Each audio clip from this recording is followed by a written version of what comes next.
तो इस तरह वो राज महाराजाओं का नाम सुनते ही या याद रखने में हमें क्या होता है, मन में ऐसा होता है कि ऐसा भाव उत्पन्न होता है कि आंधी रोग हो जाता है। मतलब आंधी जैसा एक भाव मन में उभर जाता है या उत्पन्न हो जाता है। आंधी मतलब तूफान जैसा हवा, मतलब बिरुगाड़ी बोलते हैं ना आप, चंड मारुता बिरुगाड़ी, उस तरह आंधी रोग हो जाता है।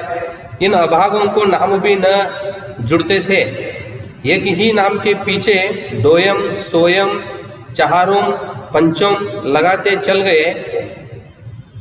मुझसे पूछते तो 10 लाख नाम बता देता। तो क्या बोलते हैं उधर, देखो दोयम सोयम मतलब दोयम मतलब दोबारा, ಎರಡನೇ ಸಲ, उसी तरह चहारुम मतलब 4 बार, पंचम मतलब 5 बार। इस तरह लिखते हुए गए तो क्या हो जाता है, उधर अंक नहीं मिलते, वो पूरा गलत हो जाता है। इस तरह वो लेखक जी के बड़े भाई क्या करते हैं, लेखक जी को अपने दर्जे में आते समय हम जिस तरह कठिनाइयों को सामना करना पड़ता है उसके बारे में उन्होंने समझाते हैं। और ज्योमेट्री तो बस खुदा ही पनाह है। पनाह मतलब बचना, पनाह मतलब बचना। उधर ज्योमेट्री में, ज्योमेट्री विषय में मतलब वो मैथमेटिक्स गणित विषय में गए तो, ज्योमेट्री विषय में गए तो हमें भगवान ही क्या करना है, बचना है। ज्योमेट्री तो बस खुदा ही पनाह है। अ ब ज की जगह अ ज ब लिख दिया और सारे नंबर कट गए। कोई इन निर्दयी और मुमतहीन से नहीं पूछता कि आखिर अ ब ज और अ ज ब में क्या फर्क है।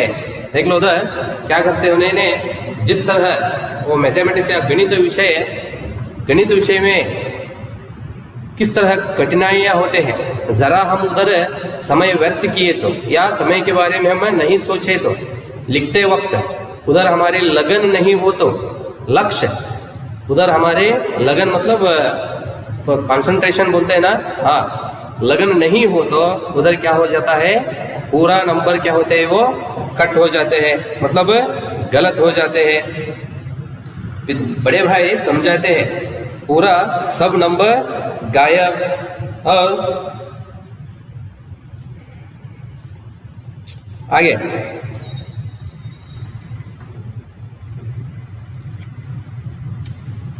सारे नंबर कट गए। कोई निर्दयी ममताहीन से नहीं पूछता कि आखिर अ ब ज और अ ज में क्या फर्क है, और व्यर्थ की बातें के लिए क्यों छात्रों का खून करते हो। देखो इधर, तो उधर हमें इस तरह गलतियां, अंत में तू गलतियां क्यों किया है, इस तरह कोई हमारे साथ व्यर्थ बातें या उसके बारे में चर्चा करने के लिए कोई नहीं रहते। एकदम हमारे अंक क्या हो जाते हैं, उधर नंबर या अंक कट हो जाते हैं। क्यों छात्रों की खून करते हो। दाल भात रोटी खाई या बात दाल रोटी खाई, इसमें क्या रखा है। देखो उधर उदाहरण कहते हैं उन्होंने, दाल भात रोटी खाए, खाने का चीज, दाल भात रोटी खाए और बात दाल रोटी खाए, इसमें क्या रखा है। मगर इन परीक्षकों को क्या परवाह। परीक्षकों मतलब परीक्षा लेने वाले, परीक्षा लेने वाले मतलब परीक्षा लेकर उसे चेक करने वाले। अब वो सीधा शब्द अध्यापक। मगर इन परीक्षकों को, परीक्षा लेने वालों को मतलब अध्यापकों को क्या परवाह है, उसके बारे में उन्होंने नहीं जानते। मतलब जिस तरह दोनों में क्या फर्क है। दाल रोटी जैसा उधर लिखने का विषय नहीं रहता है, दाल रोटी भात है और भात रोटी और दाल। बड़े भाई उनको समझाते हैं, मगर हम सोचने में क्या है, ये बहुत आसान है, फर्क नहीं है, लेकिन उधर ऐसा नहीं रहता। वह तो वही देखते हैं जो पुस्तक में लिखा है। देखो जिस तरह उन्होंने चेक करते हैं, मतलब अध्यापकों ने ये दोनों में फर्क नहीं है। कौन कौन से दाल रोटी भात और भात रोटी दाल फर्क नहीं है, लेकिन उन्होंने इस तरह उधर नहीं रहता है। वे सिर्फ एक ही देखते हैं कि किताब में जो विषय है, किताब के अनुसार उन्होंने विषय लिखे हैं या नहीं, तो वह देखकर उन्होंने क्या करते हैं, उसे चेक करते हैं। पुस्तक में लिखा है, चाहते हैं कि लड़के अक्षर अक्षर रट डाले। रटना मतलब अब कंठस्थ करना, कंठस्थ भायाट माडोदु, कंठस्थ करना। चाहते हैं कि लड़के अक्षर अक्षर रट डाले। अध्यापकों ने इस तरह चाहते हैं कि किताब में जो विषय है वही विषय उधर लिखना पड़ेगा। बच्चे क्या करना है, किताब में जो अक्षर है, अक्षर अक्षर भी बच्चे क्या करना है, कंठस्थ करना है। और इसी रटंत का नाम शिक्षा रख छोड़ा है। तो इस तरह कंठस्थ करना ही क्या हुआ है, इस आधुनिक काल में शिक्षा बन गया है। और आखिर इन बेसिर पैर की बातों के पढ़ने से फायदा अंत में क्या होता है उधर, इस तरह बेकार मतलब व्यर्थ बेसिर बेफैर की बातें को पढ़ने से फायदा, इस तरह गलत लिखा हुआ व्यर्थ लिखा हुआ विषय हो या व्यर्थ बातें पढ़ना हो या उसके साथ उससे विचार करना, ये तो क्या है, पूरा समय व्यर्थ है, उससे हमें कुछ भी फायदा नहीं है। इस रेखा पर वह लंब गिरा दो तो आधार लंब से दुगना होगा। लंब मतलब आप मैथमेटिक्स गणित विषय में देखते हो, उधर उदाहरण के लिए लंब कोण है, इस तरह उदाहरण आते हैं ना, उसके बारे में समझाते हैं उन्होंने। इस रेखा पर वह लंब गिरा दो तो आधार लंब से दुगना होगा। दुगुना मतलब उससे ज्यादा, ಎರಡು ಪಟ್ಟು ಅಂತ ಹೇಳಿದ್ರಲ್ರಿ ಹಾಗೆ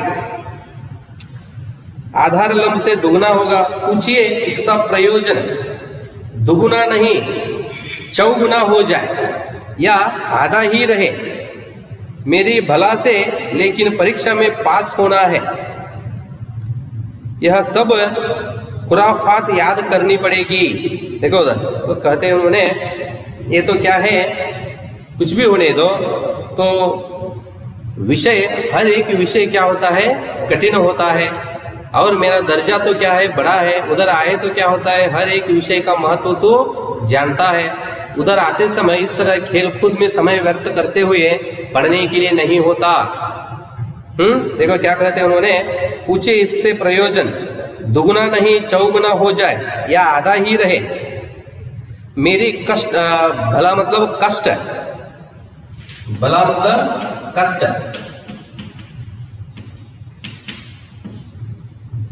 मेरी भला से मतलब मेरी कष्ट से लेकिन परीक्षा में पास होना है।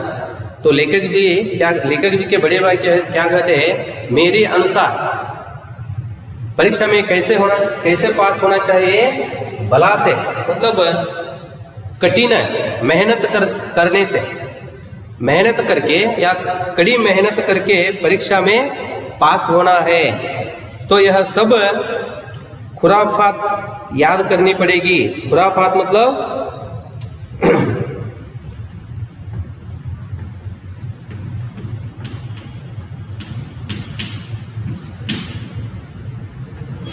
रद्दी बात,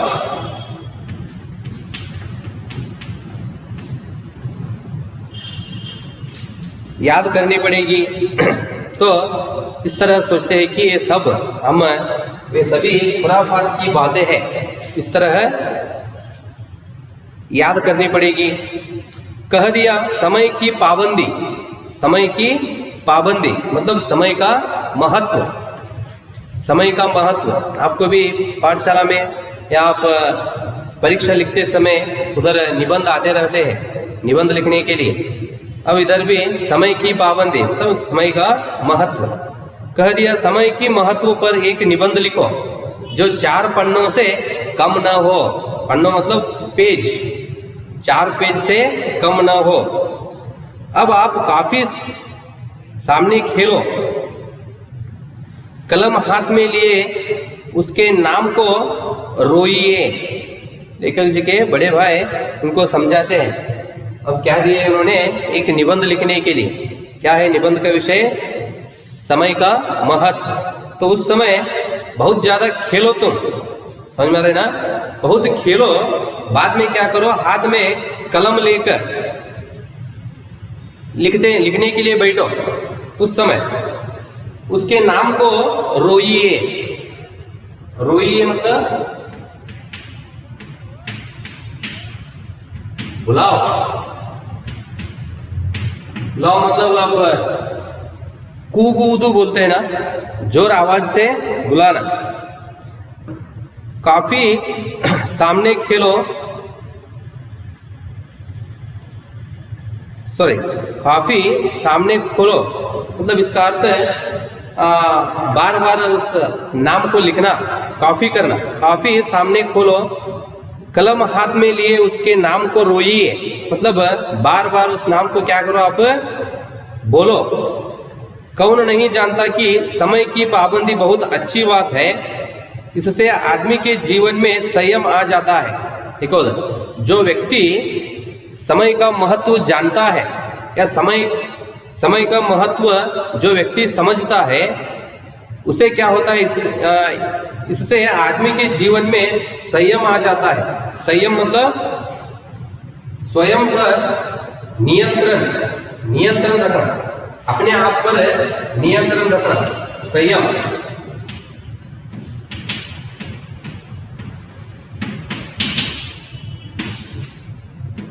अपने आप पर नियंत्रण रखना।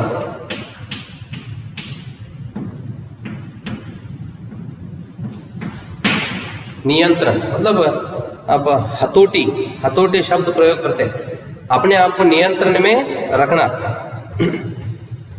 पाबंदी बहुत अच्छी बात है, इससे आदमी के जीवन में संयम आ जाता है। समय का महत्व से क्या होता है, समय का महत्व जो जानता है, तो उसके जीवन में क्या होता है, अपने आप पर नियंत्रण रखने के लिए क्या होता है, वो उपयोग हो जाता है, संयम आ जाता है। दूसरों का उस पर स्नेह होने लगता है।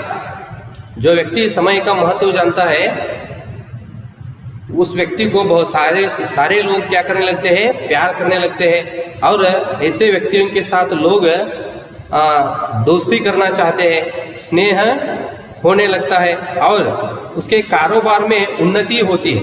उसके हर एक कार्य में क्या मिलते हैं उसे, अभिवृद्धि या उन्नति। उन्होंने दिन दिन क्या होता है, उसका व्यक्तित्व बढ़ता जाता है, रोज उन्नति पाता है। लेकिन इस जरा सी बात पर 4 पन्ने कैसे लिखें? तो उस समय जो व्यक्ति समय का महत्व जानता है, वह क्या करता है, उसके बारे में 4 पन्ने हो या 8 पन्ने हो लिख सकता है। जो समय का महत्व नहीं जानता है, उसे उस विषय के बारे में लिखने के लिए नहीं होता। तो उस समय लेखक जी के बड़े भाई कहते हैं कि उसके कारोबार में उन्नति होती है। कैसे व्यक्तियों के कारोबार में, जो समय का महत्व जानता है, ऐसे व्यक्तियों के कारोबार में उन्नति होती है, मतलब अभिवृद्धि। कारोबार मतलब कार्य, हाथों से किया हुआ कार्य। लेकिन इस जरा सी बात पर 4 पन्ने कैसे लिखे? जरा सी बात मतलब वो समय का महत्व, एक वाक्य है, उस वाक्य पर 4 पन्ने कैसे लिखना? जो बात एक वाक्य में कही जा सके, उसे 4 पन्ने में लिखने की जरूरत। लेखक जी के बड़े भाई उदाहरण कहते हैं, एक वाक्य में हम क्या करते हैं, उस वाक्य को बोलते हैं वाक्य में कही जा सके। जो बात एक वाक्य में कही जा सके, एक वाक्य में बोलते समय एक वाक्य में वह वाक्य खत्म हो जाता है। एक वाक्य पर 4 पन्ने लिखने की जरूरत क्या है? मैं तो इसे हिमाकत कहता हूं। हिमाकत मतलब मूर्खता।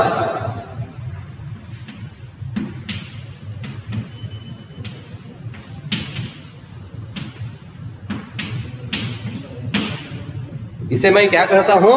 मूर्खता कहता हूं।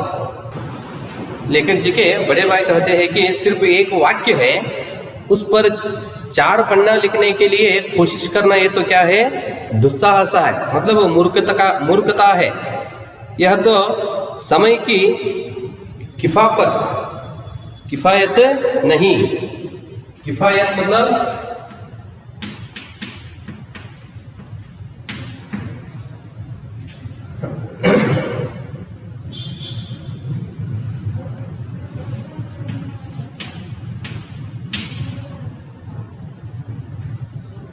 कम चर्चा, कम चर्चा मतलब कम समय। तो कम समय में ज्यादा उपयोग लेना नहीं होता, या कम समय का बहुत काम करने में उपयोग लेना नहीं होता। ये तो क्या है, समय की व्यर्थ, समय व्यर्थ करना होता है। इस तरह लेखक जी के बड़े भाई समझाते हैं। किफायत नहीं बल्कि उसका दुरुपयोग है। ये तो इस तरह करना, तो एक छोटा सा वाक्य है, उस पर 4 पन्ने लिखना, ये तो क्या है, समय का व्यर्थ करना है।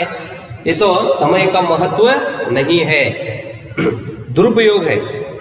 व्यर्थ में किसी बातें को ठूंस दिया जाए, मतलब व्यर्थ बातें भरना। क्या कहते हैं उन्होंने, ठूंस मतलब व्यर्थ बातें भरना।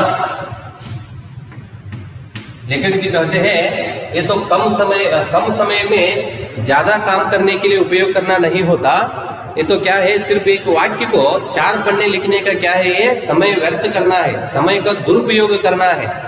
छोटी सी एक घड़ी में ज्यादा पानी भरना, तो यह तो क्या होता है, इस तरह समय व्यर्थ करने का एक योजना है, व्यर्थ बातें भरना।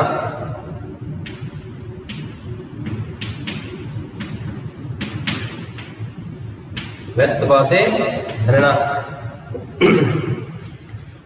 ठूंस दिया जाए। हम चाहते हैं आदमी को जो कुछ कहना हो झटपट कह दे और अपनी राह ले।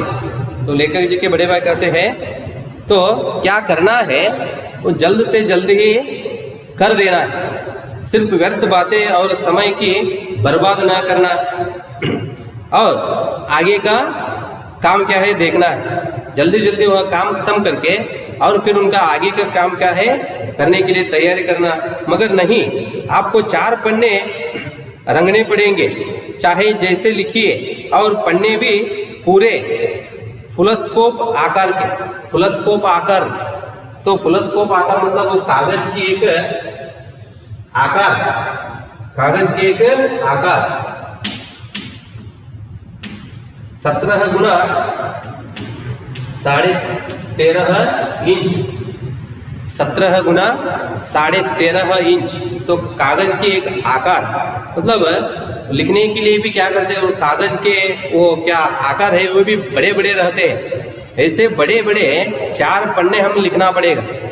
ये तो क्या है, समय की व्यर्थ करना है। फुलस्कोप आकार के, यह छात्रों पर अत्याचार नहीं तो और क्या है। तो इस तरह करना क्या है, ये तो पाठशाला में इस तरह करना, ये तो क्या है, छात्रों पर एक अत्याचार है। अनर्थ तो यह है कि कहा जाता है संक्षेप में लिखो, उधर गलत बातें उपयोग करते हैं उन्होंने, अनर्थ बातें। तो उधर देते समय क्या कहते हैं उन्होंने, संक्षेप में लिखिए। संक्षेप मतलब जरा सा विषय, छोटा सा विषय। तो इस विषय पर, समय का महत्व पर एक संक्षेप 4 पन्ना एक निबंध लिखिए। बोलने में संक्षेप कहना और लिखने का क्या होता है उधर 4 पन्ना। संक्षेप में लिखो। समय की पाबंदी पर संक्षेप में एक निबंध लिखो जो 4 पन्ने से कम ना हो।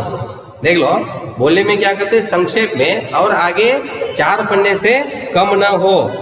ठीक है, संक्षेप में तो 4 पन्ने हुए, 4 पन्ने हुए नहीं, शायद 100-200 पन्ने लिखवाते। सिर्फ संक्षेप में कहकर 4 पन्ने दिए हैं, शायद नहीं तो कितने दे देते उन्होंने, 100 या 200 पन्ने। तेज भी दौड़िए और धीरे धीरे भी, उसका अर्थ यह होता है कि मतलब वो क्या कहते हैं उन्होंने, संक्षेप में लिखिए और 4 पन्ने से कम ना हो। इस बात को उन्होंने एक बात से तुलना करते हैं। क्या कहते हैं उन्होंने, तेज भी दौड़िए और धीरे धीरे भी। है उल्टी बात है या नहीं, ये तो उल्टी बात है या नहीं। बालक भी इतनी सी बात समझ सकता है, लेकिन इन अध्यापकों को इतनी तमीज भी नहीं। तमीज मतलब विवेक, तमीज। बालक यह बात समझ लेता है, लेकिन अध्यापकों को यह विवेक नहीं रहता है। उन्होंने चर्चा करते हैं, तमीज भी नहीं, उस पर दावा है कि हम अध्यापक हैं, तो उनका एक ही अधिकार रहता है कि हम कौन है, अध्यापक है। दावा मतलब अधिकार, अधिकार मतलब जो अधिकार चला रहे हैं वे जिस तरह कहते हैं उसी तरह ही हम करना ही है। इसलिए वे कहते हैं कि हमारा अधिकार जो है हम करते हैं, उसी तरह आप भी क्या करना है, करना ही है। यह अध्यापक नहीं कह रहे, लेखक जी के बड़े भाई सोचकर इस तरह उन्होंने अपने छोटे भाई को समझा रहे हैं। मेरे दर्जे में आओगे लाला, लाला मतलब भाई, दर्जे में आओगे लाला तो ये सारे पापड़ बोलने पड़ेंगे और तब आटे दाल का भाव मालूम होगा। अब मैं क्या कहा तो भी तुझे समझ में नहीं आता, जब तू मेरे कक्षा में आएगा उस समय तुझे क्या होता है, ये सारा विषय तो समझ लेगा। लाख फेल हो गया हूँ मैं, क्या होगा हूँ अब क्या होगा, मैं मेरे दर्जे में फेल हो गया हूँ, लेकिन तुमसे बड़ा हूँ। मैं फेल हो गया हूँ, मैं समझ लेता हूँ, लेकिन मैं क्या हूँ, तुमसे बड़ा हूँ। संसार का मुझे तुमसे कहीं ज्यादा अनुभव है। इस संसार में, दुनिया में क्या होता है, तुमसे भी मुझे ज्यादा अनुभव है। जो कुछ कहता हूँ उसे गिरह बांधिए नहीं पछताएगा। मैं तुमसे बड़ा हूँ, मैं क्या कहता हूँ तो उस विषय के बारे में तो नहीं समझेगा तो आगे जाकर जीवन में क्या होगा, बहुत पछताएगा।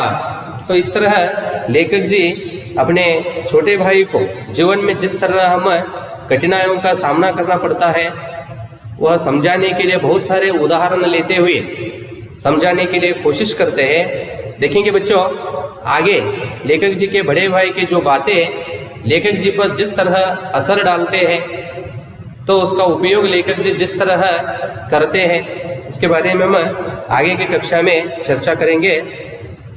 धन्यवाद बच्चों।